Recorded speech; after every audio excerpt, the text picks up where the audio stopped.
Assalamu alaikum Burkina Faso, bonjour chers tous.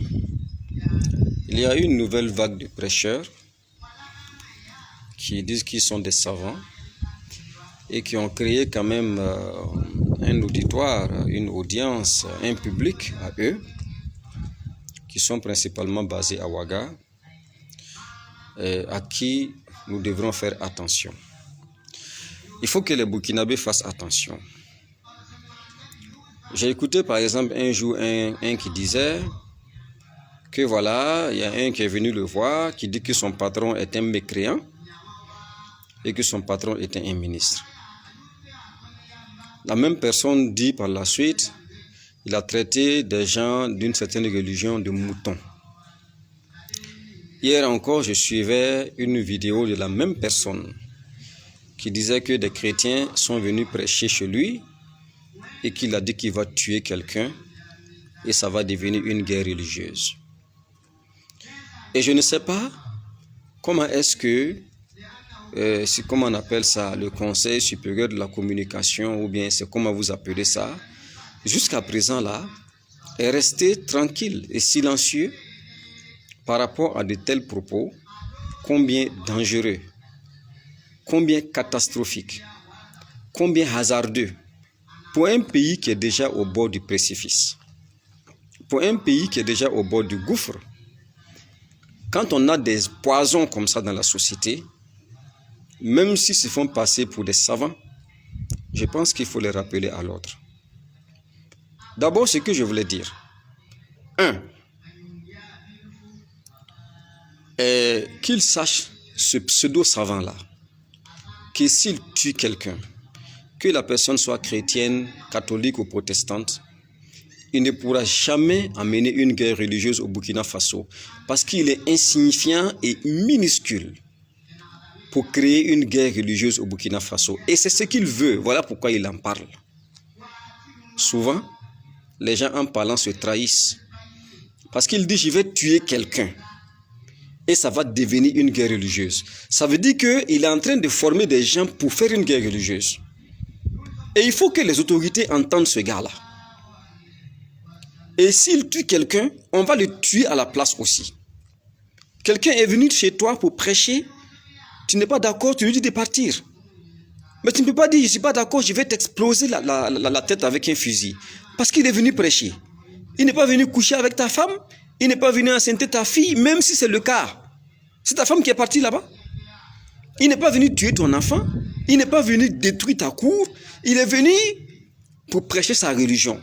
Si tu ne veux pas l'écouter, tu lui dis « Ah monsieur, merci, mais vraiment bonne journée, vous pouvez aller devant. » C'est ce que l'islam nous enseigne. L'islam ne nous enseigne pas de tuer les gens qui viennent nous parler de leur religion. C'est quel genre de savant, c'est quel genre de savoir, c'est quel genre d'études on a fait, et puis on vient, on se fait passer pour des grands savants, et puis on incite à la haine. On incite à la haine religieuse. On incite, on amène les gens à détester les autres pour ce qu'ils sont. Le prophète sallallahu alayhi wa sallam a vécu à Médine avec des non-musulmans. Et toutes les guerres que le prophète a fait, sallallahu alayhi wa sallam, étaient des guerres défensives et non pas offensives. Il ne s'est pas levé à aller tuer quelqu'un. Mais des gens sont venus prêcher le prophète. Des gens sont venus dire au prophète qu'il n'a qu'à devenir ce qu'ils sont. Mais à travers donc sa manière de prêcher, à travers donc sa bonne disposition, le prophète les a ramenés à l'islam.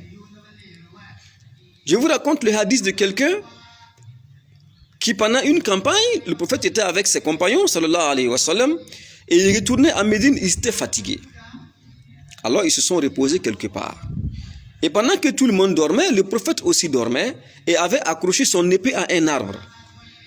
Et il y a quelqu'un qui n'est pas musulman qui est venu, qui a pris l'épée, qui a mis l'épée sur la poitrine du prophète sallallahu alayhi wa sallam et lui a dit « Oh Mohammed, qui peut te sauver de moi actuellement ?»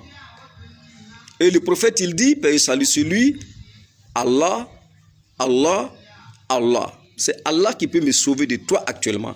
Le monsieur a eu peur, il a tremblé, l'épée est tombée. Et le prophète a pris l'épée, il a dit, il a mis ça sur la poitrine du monsieur, il dit, mais toi maintenant, qui peut te sauver de moi? Et le monsieur dit, sois le bon preneur. Ça veut dire, ben c'est toi qui as gagné. Et le prophète il dit, sallallahu alayhi wa sallam, je veux que tu embrasses l'islam. Le monsieur dit, non, je n'embrasserai pas l'islam, mais je te promets de ne plus jamais te combattre. Le prophète l'a laissé partir, subhanallah. Il a laissé le monsieur partir. Il ne l'a pas tué. Mais il pouvait le tuer, c'était une légitime défense. Le monsieur a pris son épée contre lui, l'épée est tombée, lui il a pris contre le monsieur, c'est une légitime défense. Il pouvait le tuer là. Voilà ceux qui sont allés se balader dans les pays arabes, ils viennent, ils portent de gros habits, si vous passez pour des chèques, ils ont un auditoire qui, je me demande même s'ils réfléchissent quand ils l'écoutent, lui qui traite les gens d'autres religions de bêtes parce qu'ils suivent bêtement leur pasteur, mais ceux-là qui sont assis, qui l'écoutent là, eux ils sont comment? Et il n'y a personne pour lui dire à cet énergumène-là, à ce microbe-là, à ce poison-là, que ce qu'il est en train de faire, ce n'est pas des prêches musulmans. Ce n'est pas ça l'islam. Nous sommes déjà dans un pays en guerre. Les musulmans, les pasteurs, les imams, les prêtres, les abbés, les traditionalistes, tout le monde se met ensemble pour demander à Dieu de ramener la paix au pays. Et c'est pendant ce moment-là où on fait lever des villages, où des gens fuient, où des gens sont tués, où des femmes sont violées. Et ce qui est pire, c'est qu'on utilise le nom de l'islam pour faire ces bêtises-là. C'est à ce moment-là que toi, un poison, tu te lèves pour dire, si un chrétien vient prêcher chez moi, je vais péter sa cervelle. Mais ce gars-là doit être entendu. Il doit être même interdit même de prêche. Pourquoi pas? Ou alors le pays est gouverné, ou alors le pays n'est pas gouverné. Soyons sérieux là. Ce n'est pas sérieux. Vous appelez ça là un savant? C'est un poison, ce monsieur, ce n'est pas un savant. Je n'ai même pas envie de dire son nom, parce que c'est un nom, parce que dire son nom, c'est de respecter. Mais ce monsieur, c'est un poison social. En tout cas, le gouvernement d'Ibrahim Traoré est interpellé. Ces gens de prêche-là qui sont en train d'être faits, vous ne dites rien, vous ne faites rien. Si demain il y a des problèmes religieux au Burkina Faso, vous en serez aussi tenu pour responsable. Je suis musulman. Je connais ma religion. J'ai bossé ma religion. Je n'ai vu nulle part où il est autorisé à un musulman de fusiller quelqu'un qui est venu lui prêcher sa religion. Il est venu prêcher sa religion, mais toi aussi montre-lui que ta religion est meilleure. Si tu n'as pas des arguments contre lui pour montrer que ta religion est meilleure, ça veut dire que tu ne connais pas encore l'islam. Et donc tu n'as même pas ta place là où tu es là. Tu es un imposteur. Voilà le mot qu'il faut employer pour cet énergumène là. C'est un imposteur, un haineux. C'est une radio 1000 collines ce monsieur. En tout cas, j'ai parlé. Le prophète il a dit, sallallahu alayhi wa sallam, lorsque vous voyez quelque chose de répréhensible, changez-la avec vos mains. Si vous ne pouvez pas, changez-la avec votre langue. Si vous ne pouvez pas, montrez votre mécontentement. Je n'ai pas la possibilité d'aller à Ouagadougou pour lui tirer les oreilles. Il y a des gens qui doivent le faire, qui en ont l'autorité. Mais j'ai la capacité d'utiliser ma langue pour dire je ne suis pas d'accord. Pour mon pays, pour mes frères musulmans, pour l'islam, pour le Coran, pour le prophète Mohammed, paix et salut sur lui, pour Allah, je dis ce que ce monsieur fait, c'est dangereux, ce n'est pas de l'islam. Ce n'est pas de l'islam. Et ce ne serait pas exagéré si moi je dis même que ce monsieur sait ce qui se passe dans ce pays.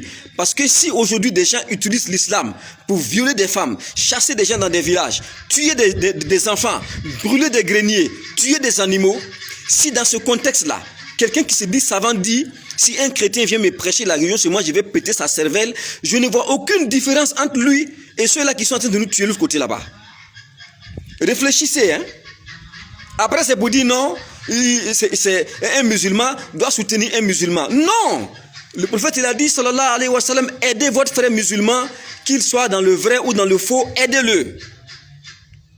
Et Abu Bakr de dire, radiyallahu anhu, mais Muhammad, paix et salut sur toi, je comprends que si mon frère est dans le vrai, que je puisse l'aider. Mais si mon frère est dans le faux, comment je vais l'aider?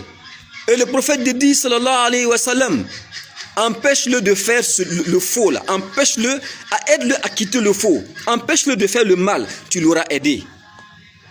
Donc c'est pas parce que c'est un frère musulman, c'est un pseudo savant, c'est quelqu'un qui a un auditoire, il a une mosquée où il est là, il se masturbe à longueur de journée, que voilà, je suis musulman, je dois le soutenir. Non, je me démarque complètement de ce genre d'individus et de ce genre de propos et de ce genre de prise de position.